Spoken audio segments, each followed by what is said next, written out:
नमस्कार दोस्तों, स्वागत है आप सभी का मेरे YouTube channel e learning classes में। उम्मीद करता हूं कि सभी बहुत अच्छे होंगे और आपकी पढ़ाई भी बहुत अच्छे से चल रही होगी। जितने भी दोस्त, जितने भी साथी आज नए जुड़े हैं, चैनल को सब्सक्राइब कर लो, बेल आइकॉन को भी प्रेस कर लो, जिससे कि सबके सब वीडियो आपको टाइम पर मिलती रहे। क्योंकि वीडियो में रोज कम से कम दो वीडियो तो मैं रोज अपलोड कर रहा हूँ। किसी एक दिन हो जाता है कि एक ही वीडियो कर पाता हूँ, डेली में वीडियो अपलोड कर रहा हूँ। प्लेलिस्ट भी मैंने अलग अलग बनाई हुई है। चलो कल की बात करें दोस्तों, तो कल हमने ज्योग्राफी में एक पार्ट पढ़ाया था नदीय तंत्र, भारत का रिवर सिस्टम। और रिवर सिस्टम के छोटे छोटे से कीवर्ड्स होते हैं, उनकी बात करी थी। मैंने डायरेक्ट ऐसा नहीं है आया और नदी बना के पढ़ाना शुरू कर दिया। पहले उसको समझने की कोशिश की थी हमने कि नदी क्या होती है, उससे जुड़ी जो इम्पोर्टेंट जानकारी थी उनको मैंने कल आपसे साझा किया था। आज जो बात करेंगे दोस्तों, हम पर्टिकुलर किसी एक नदी की बात करेंगे। जो पॉइंट समझाए हैं उनको अप्लाई करके देखेंगे किस किस तरीके से थी। तो आज हम बात करेंगे आपसे गंगा नदी की बात करेंगे। गंगा रिवर सिस्टम की बात यहाँ पर की जाएगी नदीय तंत्र के अंदर।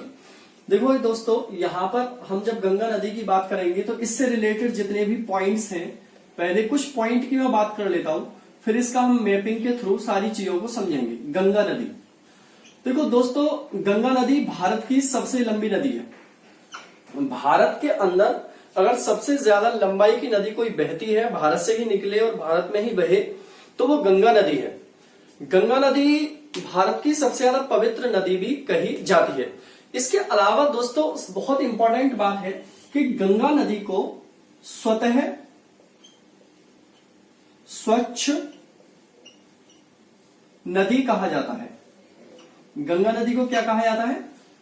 सेल्फ प्यूरिफाइड रिवर कहा जाता है, स्वतः स्वच्छ नदी कहा जाता है। क्योंकि इसके अंदर एक बैक्टीरिया पाया जाता है दोस्तों, जिसका नाम है बैक्टीरियोफेज।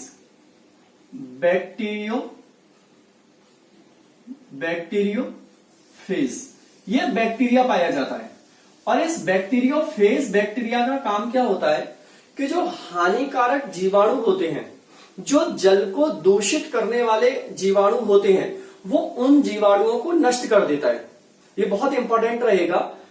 बैक्टीरियोफेज गंगा नदी के अंदर पाया जाता है ये बैक्टीरिया, और ये जितने भी हानिकारक जीव होते हैं जल को दूषित करने वाले, उनको सबको क्या कर देता है? नष्ट कर देता है। ठीक है, एक ये होता है। दूसरी बात ये है कि गंगा रिवर के पानी में ऑक्सीजन की मात्रा अच्छी खासी होती है, जिसे प्राण वायु कहा जाता है। ठीक है, इसलिए इस पानी के साथ रहने में, जीने में बहुत सारी हमें सुविधाएं मिलती हैं। देखो ये भी कहा गया है कि जो बायोलॉजिकल ऑक्सीजन की अगर बात की जाती है, इसमें बीओ जिसको हम बोलते हैं, वो गंगा का कितना था? 3% था, जो बढ़कर अब कितना हो गया है दोस्तों? 6% हो गया है। मतलब इसके बढ़ने से क्या होता है कि जल को ज्यादा दूषित माना जाता है। जल को क्या माना जाता है? ज्यादा दूषित माना जाता है। देखो, कहने को तो हम गंगा को सबसे पवित्र नदी कहते हैं, और धार्मिक आधार पर भी इसकी भारत में बहुत ज्यादा मान्यता है।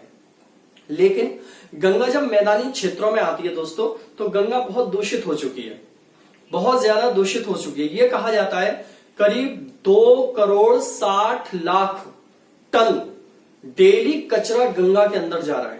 ये रिपोर्ट्स है, 2,60,00,000 टन कचरा डेली गंगा के अंदर जाता है। ठीक है, और ये भी एक रिपोर्ट्स में कहा गया है कि यूपी के अंदर 12% बीमारियां गंगा के पानी से हो रही हैं।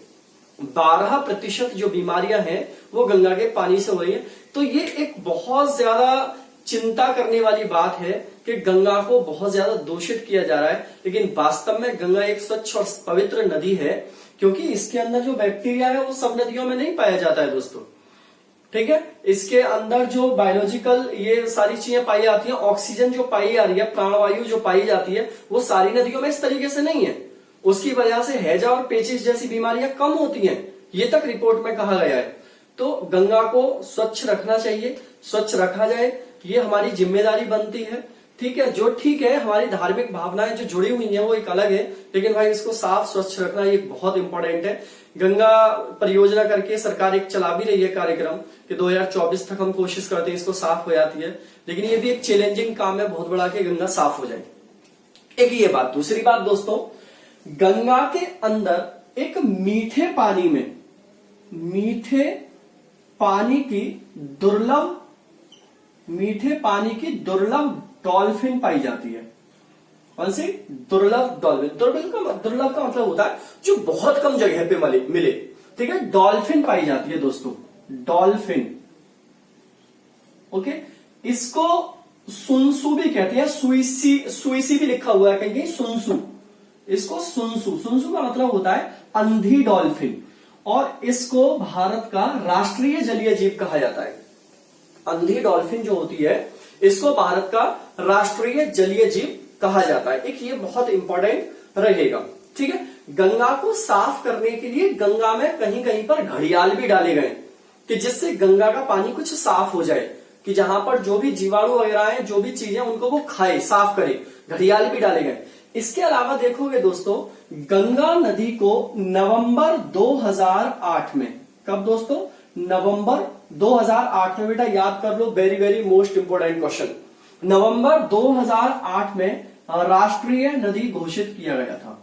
राष्ट्रीय नदी घोषित। अगर आपसे पूछे कि भारत की राष्ट्रीय नदी कौन सी है, तो गंगा को ही राष्ट्रीय नदी कहा जाता है। कब घोषित किया गया है? नवंबर 2008 में।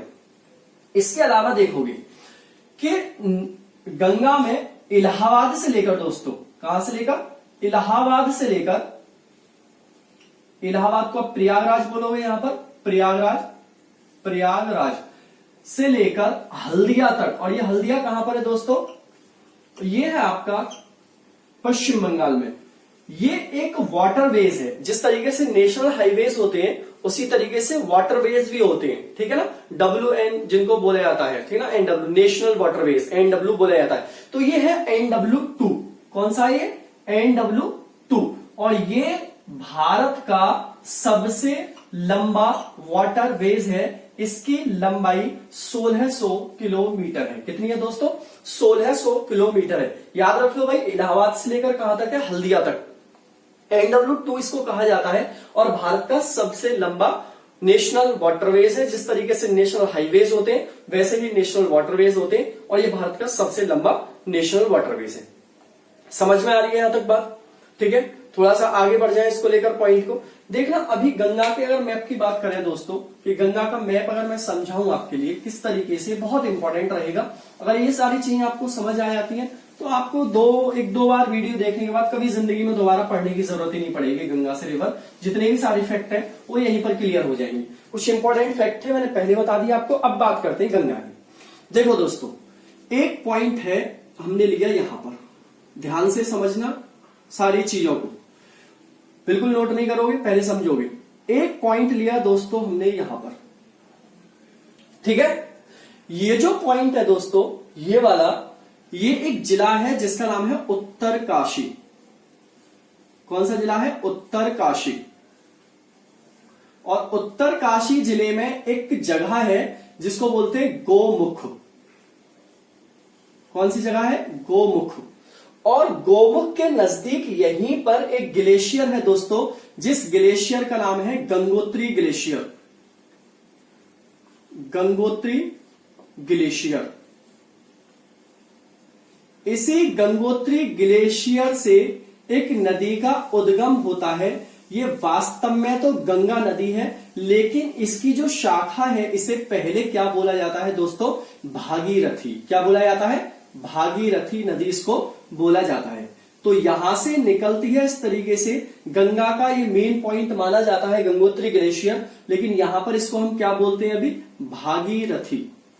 कौन सी नदी निकलती है दोस्तों? भागीरथी का ये उद्गम पॉइंट है। समझ में आ रही है बात? ठीक है ना, क्लियर हो रहा है? आगे बढ़ जाए। इसी तरीके से दोस्तों अगर आप यहां पर आओगे तो यहां पर एक आपको श्रेणी मिलेगी बद्रीनाथ। कौन सी मिलेगी? बद्रीनाथ। बद्रीनाथ श्रेणी के पास में आपको एक ग्लेशियर मिलेगा जिसे बोलते हैं सतोपंथ। क्या बोलते हैं? सतोपंथ ग्लेशियर। सतोपंथ ग्लेशियर। इस सतोपंथ ग्लेशियर से नदी निकलेगी और नदी निकल के आके कहां पर मिल जाएगी दोस्तों?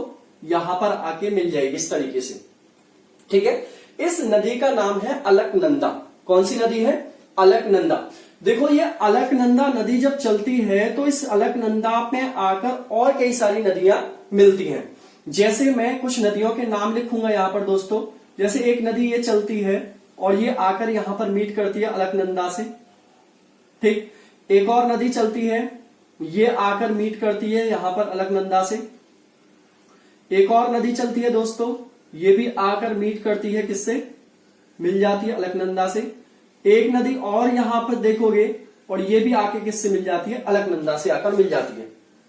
देखो ये वाली जो नदी है दोस्तों, इसको धौली गंगा बोलते हैं। धौली गंगा नदी, धौली गंगा नदी, ओके। ये वाली जो नदी है दोस्तों, इसे नंदाकिनी बोलते हैं। नंदाकिनी नदी, क्या बोलते हैं, नंदाकिनी नदी। और दोस्तों ये जो नदी है इसको पिंडर, पिंडर या कर्ण गंगा भी इसको बोला जाता है। कर्ण गंगा नदी, पिंडर या कर्ण गंगा नदी इसको बोला जाता है, ठीक है। अब देखो ये इस वाली नदी की बात करें, इसको बोला जाता है दोस्तों मंदाकिनी, मंदाकिनी नदी। देखो जो मंदाकिनी नदी है या ये नदियां हैं सब, ये कहां कहां आकर मिलती हैं इसकी और बात कर लेते हैं। जैसे धौली गंगा है, ये दोस्तों जिस पॉइंट पर आकर यहां मीट कर रही है, इस पॉइंट का नाम है विष्णु प्रयाग, विष्णु प्रयाग, यहां पर आके मिलती है। इसी तरीके से नंदाकिनी को देखोगे, नंदाकिनी कहां पर मिलती है, नंद प्रयाग, नंद प्रयाग। इसी तरीके से पिंडर को देखोगे, पिंडर कहां पर मिलती है, कर्ण प्रयाग,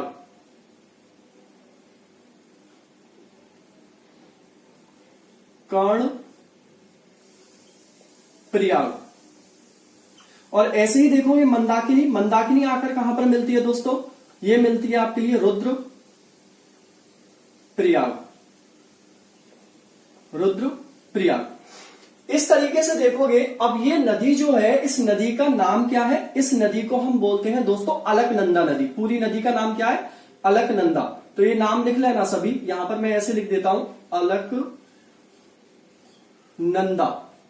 ठीक है। थोड़ा कंजेस्टेड हो रहा है, समझ के चलना चाहिए को, ठीक है, क्योंकि लिखने में थोड़ा सा जगह कम है, आगे बनानी है, इसलिए थोड़ी सी मैंने जगह को ऐसे रखा है। तो ये वाली पूरी नदी कौन सी है, अलकनंदा। ये वाली कौन सी है, भागीरथी। अलकनंदा से कौन कौन सी मिली, धौली गंगा कहां पर आके मिल रही है, विष्णु प्रयाग में। नंदाकिनी कहां पर मिल रही है, नंद प्रयाग में। पिंडर या कर्ण गंगा कर्ण प्रयाग में। और मंदाकिनी कहां पर मिलती है दोस्तों, रुद्र प्रयाग में आकर मिलती है। अब देखो ये दोनों नदियां जब मिल जाती हैं, अलकनंदा और भागीरथी, तो ये दोस्तों जिस जगह पर आकर मिलती हैं उस जगह का नाम है देवप्रयाग। कौन सी जगह पर मिलती है दोस्तों, ये देवप्रयाग में आकर इनका मिलन होता है। देखो अगर आपसे ये पूछे ना कि बताइए गंगा का ओरिजिन कहां पर है, तो गंगा का ओरिजिन वास्तव में गंगोत्री ग्लेशियर ही कहा जाता है। ये तो शाखा है भागीरथी, मतलब गंगा को देवप्रयाग से पहले भागीरथी कह सकते हो आप, ऐसे मान सकते हो, ठीक। लेकिन यहां से क्या होता है, दोनों के बाद जब चलेंगे तो इसको प्रॉपर गंगा ही बोला जाएगा, यहां से कोई और नाम नहीं होगा। अब देखो यहां से जब ये नदी निकलेगी तो ये गंगा नदी का नाम लेते हुए आगे बढ़ेगी। पहले दक्षिण की साइड में देखो, इस तरीके से मैं चल रहा हूं, दक्षिण की साइड में चलेगी तो ऋषिकेश पड़ेगा। यहां पर अभी क्या पड़ेगा, ऋषिकेश, ऋषिकेश। आगे बढ़ेगी दोस्तों, थोड़ा सा आगे और बढ़ेंगे हम तो गढ़मुक्तेश्वर, गढ़मुक्तेश्वर। और थोड़ा सा आगे बढ़ेंगे तो पहाड़ी एरिया से निकलकर किस एरिया में आ जाएगी दोस्तों, ये मैदान के क्षेत्र में प्रवेश करेगी। और सबसे पहले जहां पर ये मैदानी क्षेत्र में प्रवेश करेगी दोस्तों, उस क्षेत्र को बोलेंगे हरिद्वार।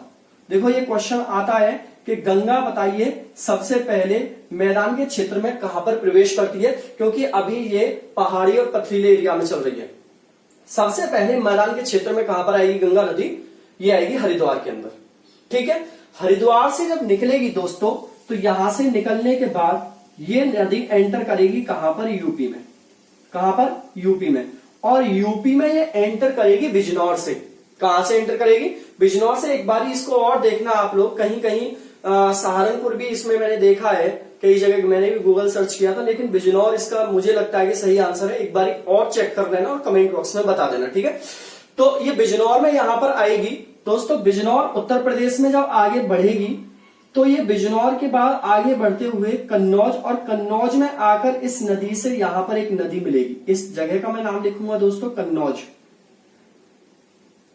ठीक है। जहां जहां पर नदी मिलेंगी उनके मैं नाम लिखूंगा अभी। कन्नौज, कन्नौज से आगे बढ़ेगी दोस्तों ये नदी। तो कन्नौज से आगे बढ़ने पर एक जगह और लेंगे हम यहां पर। बीच में मैं जगहों के नाम बता दूंगा कहां कहां से आ रही है। बीच में भी देखोगे ये बुलंदशहर से भी आ रही है, फर्रुखाबाद से आ रही है, कानपुर से आ रही है। बीच में ये जगह पड़ी है, फर्रुखाबाद, कानपुर, बिजनौर और आपका बुलंदशहर, ये सारी जगह पड़ती हैं। आगे बढ़े यहां पर तो हमने ले लिया यहां पर इलाहाबाद। इलाहाबाद लगभग भारत यूपी में 28 जिले से गुजरती है, लगभग ऐसा माना जाता है, ठीक है। देखोगे इलाहाबाद से जब हम आगे बढ़ेंगे तो और भी जगह है यहां पर, बिठुर बिठुर करके, ठीक है। बिठुर वगैरह से भी निकलेगी। और उससे आगे निकलेंगे तो दोस्तों यहां पर देखोगे एक और जगह ली हमने, गाजीपुर। गाजीपुर, ठीक है। गाजीपुर के बाद ये नदी एंटर करेगी बिहार में, और बिहार में जब दोस्तों ये एंटर करेगी तो बिहार में देखोगे यहां पर जो जगह पड़ेगी उस जगह का नाम होगा छपरा। कौन सी जगह आएगी दोस्तों? ये छपरा में आएगी। छपरा से आगे बढ़ेंगे दोस्तों, तो छपरा से आगे बढ़े हम तो ये आएगी पटना। देखो जगह की थोड़ी सी कमी हो रही है, आप लोग समझते चले आना, मैं थोड़ी थोड़ी सी डिस्टेंस पर ही लिख दूंगा। पटना, पटना से आगे बढ़ोगे दोस्तों तो पड़ेगा बिहार में ही सोनपुर। सोनपुर, फिर थोड़ा सा आगे बढ़ोगे यही बिहार में तो यहीं पर पड़ेगा कुर्सेला। कुर्सेला, और कुर्सेला से आगे थोड़ा सा और बढ़ोगे पश्चिम बंगाल में तो दोस्तों यहां पर पड़ेगा गोदारी घाट। गोदारी घाट, और देखो ये गोदारी घाट जो पड़ेगा आपके लिए पश्चिम बंगाल में पड़ेगा, ठीक है। इसके बाद क्या होगा दोस्तों, यहां तक मुझे लग रहा दिख रहा होगा आपको। इसके बाद जब आगे जब गंगा बढ़ेगी तो गंगा दो धाराओं में बट जाएगी। एक धारा इसकी दक्षिण की साइड में इस तरीके से आ जाएगी, और एक धारा इसकी आगे बढ़ते हुए और आगे निकलते हुए बांग्लादेश में एंटर कर जाएगी। अब देखो इनको भी समझ लो एक बार, जो मैं आपको समझाना चाह रहा हूं। देखो जो धारा दोस्तों इसकी पश्चिम बंगाल, ये कहां पर है? पश्चिम बंगाल। और जिस जगह पर ये धारा निकली है उस जगह का नाम है मुर्शिदाबाद। कौन सी है? मुर्शिदाबाद। ध्यान रखना भाई, मुर्शिदाबाद में धारा अलग हुई है। मुर्शिदाबाद में एक धारा अलग हुई है, और इस धारा का नाम दोस्तों पता है क्या है? भागीरथी। देखो बहुत कंफ्यूज्ड होते हो यहां पर डायरेक्ट हुगली लगा के। इसका भागीरथी पता है नाम कहां तक रहता है? मुर्शिदाबाद में ही एक जगह है हुगली। जब तक ये नदी मुर्शिदाबाद में हुगली तक पहुंचती है तो हुगली और मुर्शिदाबाद में जहां से चली है उसके बीच में इस नदी को भागीरथी कहते हैं। जैसे मान लो कि मुर्शिदाबाद जिला यहां से यहां तक फैला हुआ है, ध्यान से सुन लो मैं क्या कह रहा हूं। और मुर्शिदाबाद में यहीं पर एक पॉइंट पड़ गया हुगली, तो इसके बीच में यहां पर ये नदी क्या कहलाएगी दोस्तों? भागीरथी कहलाएगी। क्या कहलाएगी? भागीरथी। ध्यान से सुन लो, क्या कहलाएगी? भागीरथी। अब उसके बाद जब ये हुगली शहर में आ जाती है तो इसके बाद ये नदी क्या बन जाती है दोस्तों? हुगली बन जाती है। इसे हुगली नदी कहा जाता है। और हुगली नदी के किनारे ही आपको पड़ेगा कलकत्ता बंदरगाह। कौन सा पड़ेगा? कलकत्ता बंदरगाह। मतलब आप ये भी कह सकते हो कि कलकत्ता शहर कौन सी नदी के किनारे है? हुगली नदी के किनारे पड़ता है। समझ में आ रही है बात? क्लियर हो रही है? थोड़ा सा आगे और बढ़े। अब देखोगे दोस्तों ये जो दूसरी धारा इसकी बटी है, ये जो दूसरी धारा इसकी बटी है, इस धारा का नाम क्या हो जाता है? पद्मा नदी। क्या हो जाता है? पद्मा नदी इस धारा को कहा जाता है, ठीक है। बांग्लादेश तक, यहां तक जिससे दूसरी नदी मिलेगी तब तक इसको पद्मा कहा जाता है। अब देखो जैसे ये बांग्लादेश में एंटर करेगी तो बांग्लादेश में एक जगह है दोस्तों जिस जगह का नाम है चांदपुर। कौन सी जगह है? चांदपुर। एक बारी मैं देख लेता हूं आपको दिख रहा है नहीं दिख रहा, वहां वैसे दिख रहा होगा, हाँ दिख रहा है, ठीक है। एक जगह है दोस्तों बांग्लादेश में चांदपुर। मैं सारी चीजों को लिख नहीं पा रहा हूं, ध्यान से आप लिखते चले आना। चांदपुर, चांदपुर में आकर इस नदी से एक नदी मिलेगी जिसका नाम है ब्रह्मपुत्रा। और एक्चुअल में जब ब्रह्मपुत्रा नदी आएगी बांग्लादेश में तो ब्रह्मपुत्रा को भी ब्रह्मपुत्रा नहीं कहा जाएगा दोस्तों। ब्रह्मपुत्रा की यहां पर दो शाखाएं आके इस नदी से मिलेंगी। एक शाखा का नाम होगा जिसको बोलेंगे जमुना नदी। कौन सी दोस्तों? जमुना नदी चांदपुर में आके मिलेगी, जमुना नदी। और इससे आगे एक और शाखा है ब्रह्मपुत्रा की ही, और वो मिलेगी आगे, तो उस शाखा का नाम होगा दोस्तों मेघना नदी। कौन सी होगी? मेघना नदी। ध्यान से सुनना मैं क्या कह रहा हूं, एक बारी मैं सारी चीजों को बता रहा हूं। देखो इधर ध्यान से देखो, जब गंगा नदी देवप्रयाग से चलती है, उत्तराखंड में पड़ेगा, ऋषिकेश भी उत्तराखंड में, गढ़मुक्तेश्वर उत्तराखंड में, हरिद्वार उत्तराखंड में, उत्तर प्रदेश में बिजनौर में एंटर करती है ये, बिजनौर, फिर ये कन्नौज, इलाहाबाद, गाजीपुर, उससे पहले भी नाम बताया मैंने, फर्रुखाबाद बताया है, कानपुर भी मैंने नाम बताया है, इसमें बिठुर भी मैंने नाम बताया है, गाजीपुर, छपरा, पटना, सोनपुर, कुर्सेला। ठीक है, कुर्से देखो कहां से, छपरा, पटना, सोनपुर, कुर्सेला, ये बिहार में पूरे के पूरा। ठीक है, इसके बाद देखो गोदावरी घाट। कौन सा? गोदावरी घाट पश्चिम बंगाल में। और एंटर देखो यहां पर जब मुर्शिदाबाद जिले में गंगा पहुंच रही है तो मुर्शिदाबाद जिले में दो जिलों में गंगा दो भागों में विभाजित हो जाती है। तो एक तो हो जाती है जब नदी पश्चिम बंगाल में ही नीचे निकल जाती है, तो पहले तो उसका नाम होता है हुगली तक, जिसको बोलते हैं हम भागीरथी। लेकिन जैसे ही हुगली शहर में प्रवेश करेगी इसका नाम हुगली नदी हो जाएगा। और हुगली नदी चलती हुई कलकत्ता शहर से निकलती हुई कहां पर आके गिर जाएगी? बंगाल की खाड़ी में सुंदरवन का डेल्टा बनाती हुई गिर जाएगी। आगे देखोगे फिर ऐसे ही जब ये नदी निकलेगी यहां पर, इसको बोलेंगे हम पद्मा। कौन सी दोस्तों? पद्मा। और बांग्लादेश में इस पद्मा नदी से आकर जमुना नदी मिलेगी जिसे ब्रह्मपुत्रा की शाखा कहा गया है। फिर आगे मिलेगी इससे मेघना नदी। और जब ये नदी गिरेगी, गंगा नदी जब गिरती है और डेल्टा बनाती है, तो इसका नाम क्या होता है गिरते टाइम? मेघना नदी होता है। क्या नाम होता है गंगा का? मेघना होता है। इस वाले पॉइंट को मैं तब भी क्लियर करूंगा जब ब्रह्मपुत्रा पढ़ाऊंगा। अभी जितना समझ में आया है उतना समझ लेना इस बात को, ठीक है ना? क्योंकि जगह थोड़ा सा इधर होना चाहिए था, मैं बोर्ड थोड़ा छोटा है, इस वजह से दिक्कत हो रही है। मेरे ख्याल से समझ में आ गई होगी आपको ये वाली बात। आगे बढ़े। अब देखो एक पॉइंट यहां से ये आता है कि जब किसी की कोई नदी चल रही है ऐसे करके, और किसी नदी के चलते चलते वो नदी दो भागों में ऐसे विभाजित हो जाती है, तो क्या इसको कोई विशेष नाम दिया जाता है? हाँ दोस्तों, कई बार क्वेश्चन पूछा गया है कि बताइए गंगा की वितरिका किस नदी को कहा जाता है? वितरिका कहते हैं ऐसी नदी को। क्या बोलते हैं? वितरिका। डिस्ट्रीब्यूटरी बोलते हैं, इंग्लिश में बोलते हैं इसको डिस्ट्रीब्यूटरी रिवर। वितरिका किसको कहते हैं दोस्तों? जब कोई नदी बह रही है और बहते बहते उस नदी से निकलकर उसकी एक शाखा अलग हो जाए, आके मिलने वाली को वितरिका नहीं कहते। शाखा अलग हो गई तो हुगली नदी गंगा की क्या हो जाएगी? वितरिका हो जाएगी। क्वेश्चन पूछा गया है कि गंगा की वितरिका किस नदी को कहा जाता है, तो गंगा की वितरिका किसको कहा जाता है? हुगली नदी को कहा जाता है। समझ में आ रही होगी बात। आगे देखोगे दोस्तों, ये जो मैंने पॉइंट बताए हैं थोड़ा सा इन पर डिस्कस कर लेते हैं, ठीक है? पहले बात करें हम कन्नौज में आकर कौन सी नदी मिल रही है, तो नैनीताल के पास से एक नदी निकलती है दोस्तों, और ये आकर कहां पर मिलती है? कन्नौज में आकर मिलती है। पहले मैं इतनी छोटी छोटी बात बता रहा हूं। ये देखोगे आप बरेली होते हुए ये नदी कहां पर आके मिलेगी? कन्नौज में आके मिलेगी। ये रामपुर भी आती है, और इस नदी का नाम क्या है दोस्तों? राम गंगा नदी। क्या नाम है? राम गंगा नदी। ये निकलती कहां से? नैनीताल। आप इसके लिए लिख सकते हो नैनीताल। ओके, राम गंगा नदी इसको दोस्तों कहा जाता है। ये मुरादाबाद, रामपुर, बिजनौर, बरेली शहरों से निकलते हुए आएगी। इन शहरों के नाम आप लिख लेना जितने मैंने बोले।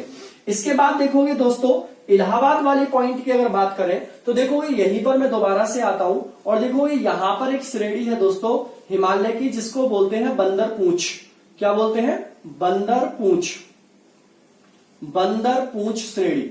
अब देखो बंदर पूंछ श्रेणी पर यहां एक ग्लेशियर है इसके पास, और इसका नाम है यमुनोत्री ग्लेशियर। यमुनोत्री ग्लेशियर।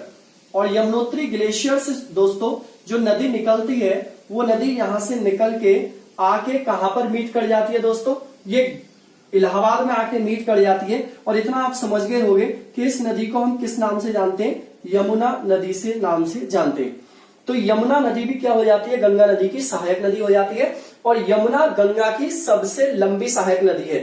गंगा यमुना की सबसे लंबी सहायक नदी है। देखो एक पॉइंट और मैं क्लियर कर लेता हूं, हो सकता है मैं वीडियो को रोक दूं, ज्यादा बड़ी हो जाए तो कल पूरा क्लियर करेंगे। फिर दो तीन चीजें बता देता हूं। पहले सबसे पहली बात, गंगा की लंबाई कितनी है? 2525 किलोमीटर। कितनी है दोस्तों? 2525 किलोमीटर गंगा की लंबाई है, पहली बात। दूसरी बात, गंगा की सबसे ज्यादा लंबाई कहां पर है दोस्तों? यूपी के अंदर है। कहां पर है? यूपी में सबसे ज्यादा है। तीसरी बात, गंगा की भारत में लंबाई कितनी है? 2071 किलोमीटर। देखो ये फैक्ट वाली सारी चीजों को याद कर लो, 2071 किलोमीटर। तीसरी इंपॉर्टेंट बात, गंगा कितने राज्यों से होकर बहती है दोस्तों? 5 राज्यों से होकर बहती है। एक इसमें मैंने मेंशन नहीं किया है, पांचों के नाम मैं बताता हूं आपको। 5 राज्य कौन कौन से हैं दोस्तों? उत्तराखंड से बहती है, यूपी से आती है, बिहार से आती है, और इसके बाद झारखंड। कहां पर? झारखंड। और लास्ट में कहां पर है ये? वेस्ट बंगाल। इन राज्यों से होती हुई बहती है। ठीक है। गंगा नदी का पानी कितने राज्य यूज करते हैं दोस्तों? 15 राज्य गंगा नदी का पानी यूज करते हैं। बहुत इंपॉर्टेंट है, 15 राज्य गंगा नदी का पानी प्रयोग करते हैं। लगभग भारत का 1/4 भाग या क्षेत्रफल गंगा नदी के अंतर्गत आता है। पूरा जितना भी एरिया है भारत का, उसका 1/4 गंगा नदी के अंतर्गत आता है। लगभग 40% आबादी गंगा नदी के अधिकार क्षेत्र में आती है। ठीक है, 40% आबादी गंगा नदी के पूरे के क्षेत्र में यहां पर आती है। ठीक है, तो ये पॉइंट आपको याद रखने। नेक्स्ट इंपॉर्टेंट पॉइंट कि जैसे बात करें हम यहां पर कि उत्तराखंड में लंबाई कितनी है गंगा की? 110 किलोमीटर। कितनी है? 110। यूपी में कितनी है दोस्तों? 1450 किलोमीटर। बिहार में कितनी है? 445 किलोमीटर। और वेस्ट बंगाल में कितनी है दोस्तों? 510 किलोमीटर। और जो बचेगा 2071 में से निकल के, वो किसकी लंबाई होगी? झारखंड में होगी। कहां पर होगी? झारखंड में होगी। तो एक तो आपको ये जितने भी मैंने फैक्ट बताए हैं दोस्तों, इन फैक्टों को याद करो सबको। ये बहुत इंपॉर्टेंट फैक्ट है जो मैंने आपको बताया। गंगा की लंबाई कितने राज्यों से गुजरती है? 5। कितने राज्यों में पानी होता है इसका? 15 राज्यों में, मतलब ये अपवाह तंत्र है, 15 राज्यों में फैला हुआ। गंगा की भारत में लंबाई कितनी है? 2071 भारत के अंदर। ठीक है, नेक्स्ट पॉइंट देखोगे, गंगा का कितने भाग, भारत का कितना भाग घेरती है? लगभग 1/4 भाग घेरती है। 40% आबादी गंगा के पूरे अंतर्गत रहती है। इसके अंदर 5 राज्य कौन कौन सी हैं, वहां कितनी कितनी लेंथ गंगा की है, ये आपको याद रखना है। ठीक है ना, बहुत इंपॉर्टेंट पॉइंट है, याद रख पाओगे सारी चीजों को। चलो थोड़ा सा आगे और बढ़े इसमें। देखो मैंने आपको बताई कि रामगंगा नदी नैनीताल से निकल के कहां पर मिलती है? कन्नौज। और कन्नौज के में ये समझ लो, गंगा ऐसा नहीं है पीछे से गंदी नहीं हो रही है, मैदान में आते आते ही थोड़ा सा दूषित होना शुरू हो जाती है। लेकिन कन्नौज के अंदर फैक्ट्रियां काफी ज्यादा है दोस्तों। उन फैक्ट्रियों का पानी और सीवेज का पानी जब रिस रिस के गंगा में आता है तो गंगा दूषित होना बहुत ज्यादा शुरू हो जाती है। कहां से? कन्नौज से। ठीक है, इसके बाद इलाहाबाद में और दूषित हो जाती है आते आते। ठीक है, इसके बाद देखोगे दोस्तों कि यहां पर एक जगह है जिसको बोलते हैं हम पीलीभीत। कौन सी दोस्तों? पीलीभीत। और ये पीलीभीत में एक झील है जिसको बोलते हैं दोस्तों हम फुलहर झील।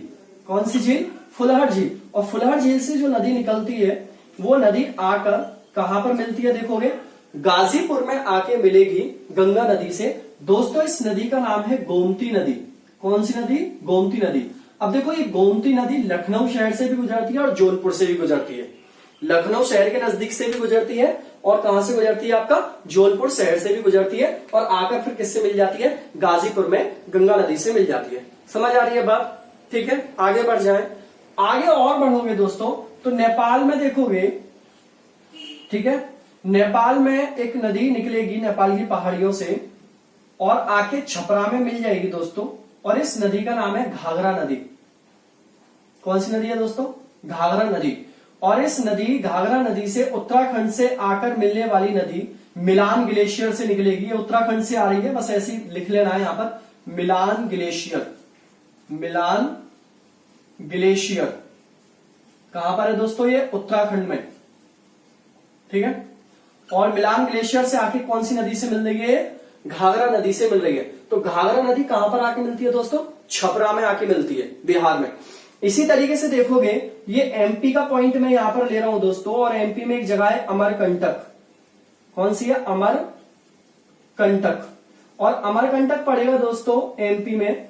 एमपी में अमरकंटक की पहाड़ियों से निकल के ये नदी चलेगी और आके किससे मिलेगी दोस्तों? ये पटना में आकर गंगा नदी से मिलेगी। किसमें आकर? पटना में आकर गंगा नदी से मिल जाएगी। और देखोगे छत्तीसगढ़ से एक नदी चलती है, और छत्तीसगढ़ से चलने के बाद ये नदी आकर इस वाली नदी में मिलती है। जो अमरकंटक से नदी चली है पटना में आके मिल रही है, इस नदी का नाम है दोस्तों सोन नदी। कौन सी है? सोन नदी। और जो सोन नदी से आकर नदी मिल रही है, छत्तीसगढ़ से चली है दोस्तों ये छत्तीसगढ़, इस नदी का नाम है रिहंद नदी। रिहंद नदी। देखो रिहंद नदी को सोन नदी की सहायक नदी कहा जाता है। विशेषता मैं अलग कराऊंगा, अभी पहले मैं समझा रहा हूं आपके लिए। इसी तरीके से नेपाल से ही एक और नदी चलेगी दोस्तों, और ये नदी आकर सोनपुर में बिहार के अंदर मिल जाएगी। नेपाल से चलेगी और सोनपुर में बिहार में आकर मिलेगी, और इस नदी का नाम होगा दोस्तों गंडक नदी। कौन सी है? गंडक नदी। ठीक है ना? बस अभी मैप बना रहा हूं थोड़ा सा मैं आपके लिए। इसी तरीके से देखोगे दोस्तों यहां पर है ये तिब्बत, और ये गोसाई एक जगह होती है गोसाई घाट करके। गोसाई घाट से नदी चलेगी, और ये नदी 7 नदियों से मिलकर जब चलती है तो आके बिहार में कुर्सेला में आके मिलती है दोस्तों, और इस नदी का नाम है कोसी नदी। कौन सी नदी है? कोसी नदी। ठीक है ना? सोन हुआ, अरुण कोसी हुई, ये नदियां इसमें आके मिलती हैं, तो ये सप्तकोशी नदी बनती है। विशेषता क्या है आगे चल के और बताएंगे। इसी तरीके से दोस्तों दार्जिलिंग पहाड़ी से एक और नदी निकलेगी। दार्जिलिंग पहाड़ी से एक नदी निकलेगी, और दार्जिलिंग पहाड़ी से नदी निकल के गोदावरी घाट में आकर मिलेगी, और ये पश्चिम बंगाल में होगा आपका दोस्तों, ये वेस्ट बंगाल में होगा गोदावरी घाट, और इस नदी का नाम होगा महानंदा। कौन सी होगा? महानंदा नदी। ठीक है? तो ये अभी आपको मैंने सिर्फ छोटा सा मैप बनाया है, इनकी खास बात मैं आपको बताऊंगा किस किस तरीके से होता है, क्योंकि वीडियो बहुत लंबी हो जाएगी। ठीक है? तो यहां पर देखोगे दोस्तों मैंने आपके लिए काफी सारी ऐसी चीज बताई हैं आपको जो बहुत इंपॉर्टेंट है आज गंगा रिवर के बारे में। आपको सिर्फ अभी क्या याद रखना है, गंगा से रिलेटेड जो मैंने पॉइंट बताए वो फैक्ट याद रखने, सारी चीजें मैपिंग याद रखनी है, कौन सी नदी कहां पर मिल रही है, और सहायक नदी कौन सी है। ये सब गंगा की सहायक नदी है। कौन कौन सी है? यमुना है, रामगंगा है, गोमती है, घाघरा है, गंडक है, कोसी है, महानंदा है, और सोन नदी है। ये सब क्या है? गंगा की सहायक नदी है। कुछ नदियां और हैं, जैसे आपको देखो इस नदी का नाम याद रख लेना दोस्तों, इसको हम शारदा नदी कहते हैं। कौन सी? शारदा, जो मिलान ग्लेशियर से घाघरा में आके मिल रही है, शारदा या काली नदी भी कहते हैं। इस नदी से आकर एक नदी और मिल रही है दोस्तों, नेपाल से आकर यूपी में आके मिल रही है, इसको हम बोलते हैं राप्ती नदी। कौन सी दोस्तों? राप्ती नदी। और थोड़ी थोड़ी सी बातें और भी हैं इसके अंदर, वो भी क्लियर करेंगे क्योंकि बड़ा पार्ट है गंगा का। तो आज आप सिर्फ क्या करोगे, इस मैप को जो मैंने बनाया है इसको समझो। ठीक है? कि कहां से नदी कौन कौन सी आके मिल रही है, सहायक नदियां कौन कौन सी हैं, कहां कहां से नदियां निकली हुई हैं, कहां पर नदी को, इस पॉइंट को अच्छे से स्टडी करना है, ये सारे पॉइंट अच्छे से स्टडी करना है। अगली वीडियो में एक एक नदी के बारे में मैं आपको समझाऊंगा। ठीक है ना? मैप बनाऊंगा, पूरी डिटेल्स आपको एक एक करके समझाऊंगा, इसकी ये विशेषता, इसकी ये विशेषता, इससे आकर और कौन सी नदी मिल रही है, इससे आकर और कौन सी नदी मिल रही है। तो चलो, मुझे लग रहा है कि आज का थोड़ा बहुत आपको समझ में आएगा मैप, और बहुत मजा आएगा आज आपको पढ़ने में कि हाँ कि कुछ नई चीज हमारे लिए सीखने को मिली है। चलो यहीं पर मैं अलविदा लेता हूं आपसे दोस्तों। वीडियो को सब शेयर करो और चैनल को सब्सक्राइब कर लो, सबको कराओ, वही सब्सक्राइब बोल बोल के कराओ। ठीक है? मैं पढ़ाऊं। चलो tata, bye bye and take care.